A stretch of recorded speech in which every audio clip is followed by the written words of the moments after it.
Hello అందరికీ. ఈరోజు అయితే మేము కైలాసగిరి టెంపుల్కి వచ్చాము. ఇది గుంటూరు దగ్గర అనమాట, నల్లపాడు.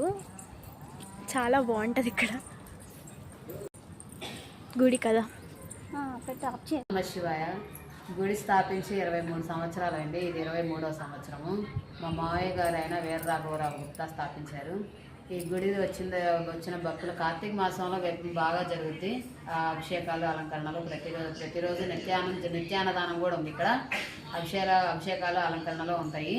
మీరు ఎప్పుడు వచ్చినా కూడా ఉదయం 8 గంటల నుంచి మధ్యాహ్నం 2 గంటల దాకా అభిషేకాలు జరుగుతాయి. స్వామివారు కనిపిస్తారని చెప్తారు కదా. స్వామివారు కరుణించడం మాత్రం కంపల్సరీ కనిపిస్తారంటారు కదా మామూలుగా. ఒకసారి మా వారికి కనిపించారట స్వామివారు. మేము వచ్చిన పోయిన సంవత్సరం నాగేంద్ర స్వామి కనిపించారా? మీరు నాగేంద్ర స్వామి కనిపిస్తాడమ్మా. కావాలని ఎవరైనా గట్టిగా కోరుకుంటే, అంటే మీరు ఎవరు కోరుకోరు కదా, కోరుకుంటే శివయ్య నాగేంద్ర స్వామి కనబడతాడు ఇక్కడ.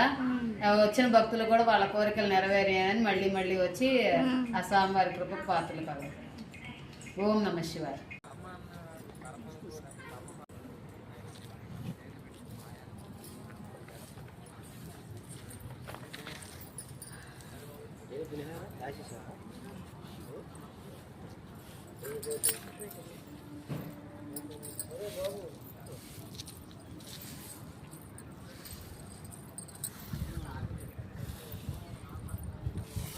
ఈ గుడి కొండ మీద ఉండడం వల్ల చాలా విలాసంగా ఉంటుంది.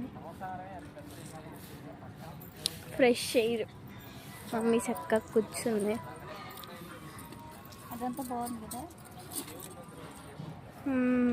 ఇక్కడ నుంచి క్లియర్గా కనిపిస్తుంది. ఫాగ్ ఉంది ఎక్కువ.